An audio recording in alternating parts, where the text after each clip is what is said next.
ಸೇಡಂ ತಾಲೂಕಿನಲ್ಲಿ ಆ ಹೆಣ್ಣು ಮಗಳು ಎಷ್ಟು ಬ್ಯೂಟಿಫುಲ್ ಇದ್ರು ಅನ್ನೋದು ಆ ಕಲ್ಲುಗಳು ಹೇಳ್ತವೆ ನಮಗೆ. ಆ ಮೇದಕನ ದೇವಾಲಯ ನೋಡ್ಬೇಕು ನೀವು.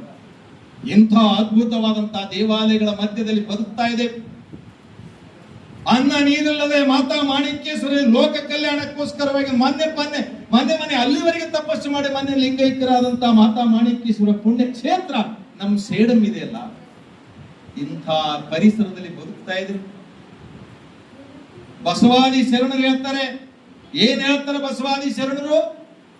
ಹೆಂಗಿರ್ಬೇಕು ನಾವೆಲ್ಲ, ಹೆಂಗಿರ್ಬೇಕು ನಾವು ನೋಡ್ರಿ, ಹೆಂಗದ ನೋಡ್ರಿ, ಬಹಳ ಚೆನ್ನಾಗಿದೆ ಈ ಮಾತು ಕೇಳಬೇಕು. ಲೋಕದ ಡೊಂಕು ನೀವೇಕೆ ತಿಂತೀವಿರಿ? ಇದು ವ್ಯಕ್ತಿತ್ವ. ಮಂದಿದೆ ತಿಂದ್ರು ಹೋಗ್ತೇವೆ ನಾವು, ಅಲ್ಲಿ ಡೇಂಜರ್ ಆಗ್ಬಿಡ್ತೇವೆ ನಾವು. ಲೋಕದ ಡೊಂಕು ನೀವೇಕೆ ತಿಂತೀವಿರಿ? ನಿಮ್ಮ ನಿಮ್ಮ ಮನವ ಸಂತೈಸಿಕೊಳ್ಳಿ, ನಿಮ್ಮ ನಿಮ್ಮ ತನವ ಸಂತೈಸಿಕೊಳ್ಳಿ, ನೆರಮನೆಯ ದುಃಖಕ್ಕೆ ಅಳುವವರ ಮೆಚ್ಚ ಕೂಡಲ ಸಂಗಮ ದೇವ. ಇದು ನಮ್ಮಲ್ಲಿ ಏನದಂದ್ರೆ ಇನ್ನೊಬ್ಬರು ತಿಂದ್ರು ಕೂಡ ನಮ್ಮ ವ್ಯಕ್ತಿತ್ವ ಕರ ನೋಡ್ಕೊಳ್ತೇವೆ. ಇದು ಡೇಂಜರ್. ನೀನು ತಿದ್ಕೋಪ. ಅದಕ್ಕೆ ಅಲ್ಲಪ್ರಭು ಹೇಳ್ತಾರೆ, ನೀಯಾ ದೇವ ಸೀಮೆಯ, ನಾನು ದೇವ. ಎಂಥ Allamprabhu, the speaker of the ಅನುಭವ ಮಂಟಪ in that parliament 12th century. ಎಂಥ